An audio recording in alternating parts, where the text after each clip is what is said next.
ഇന്ന് നമുക്ക് നുരദോശ ഉണ്ടാക്കാം. വളരെ ഈസി ആയിട്ട് ഉണ്ടാക്കാൻ പറ്റിയ നല്ല സോഫ്റ്റായ പഞ്ഞി പോലുള്ളൊരു ദോശയാണ്. ഇത് നമുക്ക് ഡിന്നറിനും ബ്രേക്ക്ഫാസ്റ്റിനും ഒക്കെ വേണ്ടിയിട്ട് ഉണ്ടാക്കാം. കുട്ടികൾക്കൊക്കെ തീർച്ചയായിട്ടും ഇഷ്ടപ്പെടുന്ന നല്ല പതുപതുത്ത ഒരു ദോശയാണ്. അപ്പോൾ ഇതെങ്ങനെയാണ് ഉണ്ടാക്കുന്നതെന്ന് നോക്കാം. ഇതിനു വേണ്ടി നമുക്ക് ആദ്യം തന്നെ 1.5 കപ്പ് ജീരകശാല അരി കുതിർത്തെടുക്കാം.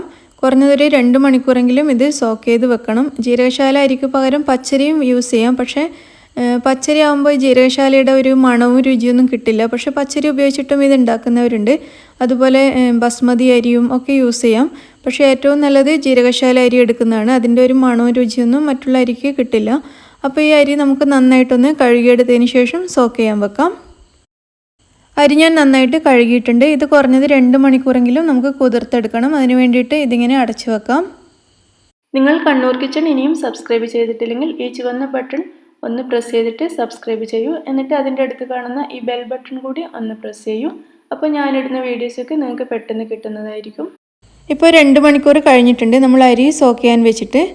അപ്പോൾ നമുക്കിനി ഇതൊന്ന് അരച്ചെടുക്കണം. അതിന് വേണ്ടി ഇതിൽ ചേർത്തിരിക്കുന്ന വെള്ളം ആദ്യം കളയാം.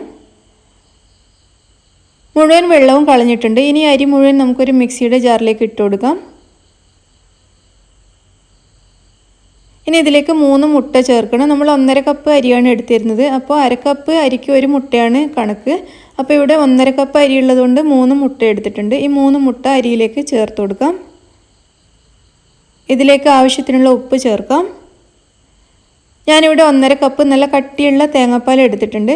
അപ്പോൾ ഈ തേങ്ങാപ്പാൽ മുഴുവനും നമുക്ക് ആവശ്യമുണ്ട്. പക്ഷേ ഇപ്പോൾ കുറച്ച് മാത്രം നമുക്ക് അരക്കാൻ ആവശ്യമുള്ളത് മാത്രം ഈ മിക്സിയിലേക്ക് ഒഴിക്കാം. കാരണം കൂടുതൽ വെള്ളത്തോടു കൂടി അരച്ചെടുത്താൽ നന്നായിട്ട് അരഞ്ഞു കിട്ടില്ല. അപ്പോൾ ആദ്യം കുറച്ച് തേങ്ങാപ്പാൽ ഒഴിച്ചിട്ട് നമുക്കിത് നന്നായിട്ട് നല്ല പേസ്റ്റ് പോലെ ഒന്ന് അരച്ചെടുക്കാം.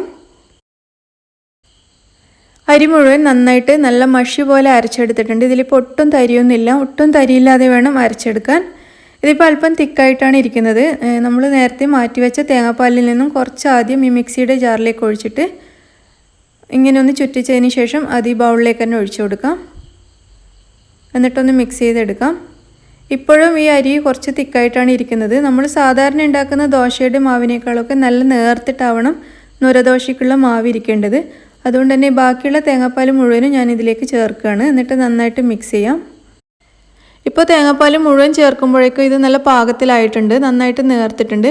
അപ്പോൾ ചില സമയത്ത് നമ്മൾ തേങ്ങാപ്പാൽ മുഴുവൻ ചേർത്ത് കഴിഞ്ഞാലും അരി കുറച്ച് തിക്കായിട്ട് തോന്നുകയാണെങ്കിൽ വീണ്ടും ഒരല്പം വെള്ളം ചേർത്തിട്ടൊന്ന് നേർപ്പിച്ചെടുക്കണം. കട്ടിയോട് കൂടിയിട്ട് നുരദോശ ഉണ്ടാക്കരുത്, അത്ര നന്നായി കിട്ടില്ല.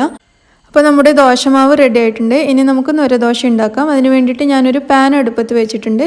ഈ പാൻ ഒന്ന് ചൂടായി വരുന്ന സമയത്തേക്ക് നമ്മൾ റെഡിയാക്കി വെച്ച മാവ് നന്നായിട്ടൊന്ന് ബീറ്റ് ചെയ്തെടുക്കണം. അപ്പോൾ ഇങ്ങനെ ബീറ്റ് ചെയ്യുന്ന സമയത്താണ് ഇതിന് നല്ല നുര വരുന്നത്, അതായത് പത വരുന്നത്. അപ്പോൾ അത് എടുത്തിട്ട് വേണം നമുക്ക് ദോശ ഉണ്ടാക്കാൻ. ഇതിങ്ങനെ നന്നായിട്ടൊന്ന് ബീറ്റ് ചെയ്യാം. 1 മിനിറ്റ് വരെ ബീറ്റ് ചെയ്യുമ്പോഴേക്കും ഇതുപോലെ ചുറ്റും നല്ല പത വരും. ഇപ്പോൾ കണ്ടില്ലേ, നമ്മൾ ബീറ്റ് ചെയ്ത് തുടങ്ങുമ്പോഴേക്കന്നെ നന്നായിട്ട് നുര വന്നിട്ടുണ്ട് 4 ഭാഗത്തും. അപ്പോൾ ഇതുപോലെ നന്നായിട്ട് നുര വരുന്ന സമയത്ത് നമുക്കിത് ഓഫ് ചെയ്ത് വെക്കാം. നമ്മൾ ചൂടാക്കാൻ വെച്ച പാൻ ചൂടായിട്ടുണ്ട്. ഇതിലേക്ക് ഒരല്പം നെയ്യ് പുരട്ടി കൊടുക്കാം. നെയ്യ് അല്ലെങ്കിൽ വെളിച്ചെണ്ണ എന്ത് വേണമെങ്കിലും പുരട്ടാം. ഒരല്പം മതി, 2-3 തുള്ളി നെയ്യൊന്ന് പുരട്ടിയതിന് ശേഷം നമ്മളിപ്പോൾ റെഡിയാക്കി വെച്ച നുര മാത്രം എടുത്തിട്ട് ഈ പാനിലേക്ക് ഒഴിച്ചു കൊടുക്കാം. അതിൻ്റെ താഴെയുള്ള അരി എടുക്കരുത്, മുകളിലുള്ള നുര മാത്രം സ്പൂൺ കൊണ്ട് കോരിയെടുക്കുക. ഇതുപോലെ മുകളിൽ നിന്നും സൂക്ഷിച്ച് കോരിയെടുക്കുക. എന്നിട്ട് ഇത് പാനിലേക്ക് ഒഴിച്ചു കൊടുക്കാം. അത് നിരത്തി കൊടുക്കേണ്ട ആവശ്യമൊന്നുമില്ല. നുര എടുത്തിട്ട് ഇതുപോലെ ഒന്ന് ഒഴിച്ചു കൊടുത്താൽ മാത്രം മതി. ഇതുപോലെ കുറച്ച് എല്ലാ സ്ഥലത്തും ഒഴിച്ചിട്ട് ദോശയുടെ ഷേപ്പിലൊന്ന് ആക്കിയെടുത്താൽ മതി. അല്ലാതെ കുറേ ഒരുമിച്ച് ഒഴിച്ച് സ്പൂൺ വെച്ചിട്ട് പരത്താനോ അല്ലെങ്കിൽ പാൻ കൊണ്ട് ചുറ്റിച്ചെടുക്കാനോ നിൽക്കണ്ട. ഇതുപോലെ അവിടെ കുറച്ച് ഒഴിച്ചു കൊടുത്ത് ഒരു ദോശയുടെ ഷേപ്പിലാക്കിയെടുക്കുക. നുര മാത്രം കോരിയെടുത്തിട്ട് ഒഴിക്കുക. അതിനുശേഷം നമുക്കിത് അടച്ചു വെച്ചിട്ട് വേവിക്കാവുന്നതാണ്. ഇതിപ്പോൾ ഒരു ദോശയുടെ ഷേപ്പിൽ ഞാൻ ആക്കിയെടുത്തിട്ടുണ്ട്. ഇനി നമുക്കിതിവിടെ അടച്ചു വെക്കാം.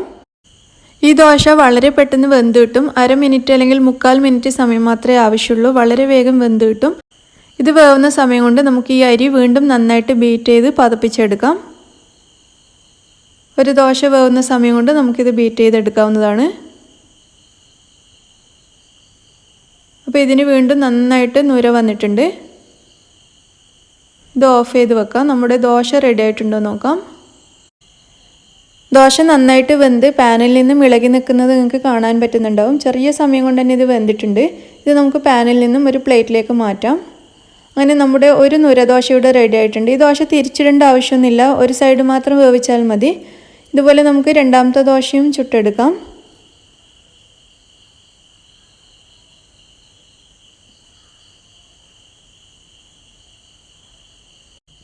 അടച്ചു വെച്ച് വേവിക്കാം. നമ്മുടെ രണ്ടാമത്തെ ദോശയും ഇവിടെ റെഡി ആയിട്ടുണ്ട്. ഇതും പ്ലേറ്റിലേക്ക് മാറ്റാം. അപ്പോൾ നമുക്ക് കുറച്ച് വലിയ ദോശ ഉണ്ടാക്കണമെന്നുണ്ടെങ്കിൽ നമ്മൾ ഇതുപോലെ പതപ്പിച്ച് വെച്ചാൽ കുറച്ച് മാത്രമേ പത ഉണ്ടാവുള്ളൂ. അപ്പോൾ നമുക്ക് ഇതുപോലെ ഒരു കൈ കൊണ്ട് ബീറ്റ് ചെയ്ത് ഒരു കൈ കൊണ്ട് ഇതുപോലെ പത എടുത്തിട്ട് ഉണ്ടാക്കുകയാണെങ്കിൽ വലിയ ദോശയൊക്കെ ഒരേ സമയം ഉണ്ടാക്കാം. ഇതുപോലെ ഒരു കൈ കൊണ്ട് പത കോരിയിട്ട് പാനിലേക്ക് ഒഴിച്ചാൽ മതി. അപ്പോൾ കുറച്ച് വലിയ പാനൊക്കെ വെക്കുകയാണെങ്കിൽ വലിയ നുരദോശ നമുക്ക് ഇതുപോലെ ഉണ്ടാക്കാം. തുടർച്ചയായിട്ട് ഇതുപോലെ ബീറ്റ് ചെയ്തെടുത്താൽ മതി. അത് നിങ്ങളുടെ സൗകര്യത്തിനനുസരിച്ച് ചെയ്യാം. അതല്ലെങ്കിൽ ഞാൻ നേരത്തെ ചെയ്തതുപോലെ പതപ്പിച്ചെടുത്തതിന് ശേഷം അത് കോരിയിട്ട് ഉണ്ടാക്കിയാലും മതി. അതൊക്കെ ഓരോരുത്തരുടെ സൗകര്യത്തിനനുസരിച്ച് ചെയ്യാം. ഇത് നമുക്ക് ബീഫ് കുറുമയോ അല്ലെങ്കിൽ ചിക്കൻ സ്റ്റൂവോ വെജിറ്റബിൾ കുറുമയോ എന്തിൻ്റെ കൂടെയും നല്ല ടേസ്റ്റോടുകൂടി കഴിക്കാം. ഫിഷ് കറി ആണെങ്കിലും നല്ല ടേസ്റ്റാണ്. അപ്പോൾ നിങ്ങൾക്ക് എല്ലാവർക്കും ഈ റെസിപ്പി ഇഷ്ടമായി എന്ന് വിചാരിക്കുന്നു. ഇഷ്ടമാവുകയാണെങ്കിൽ ലൈക്ക് ചെയ്യാനും ഷെയർ ചെയ്യാനും മറക്കരുത്. നിങ്ങളുടെ അഭിപ്രായങ്ങൾ അറിയിക്കുക. നിങ്ങൾ എൻ്റെ ചാനൽ സബ്സ്ക്രൈബ് ചെയ്യാൻ മറക്കരുത്. താങ്ക്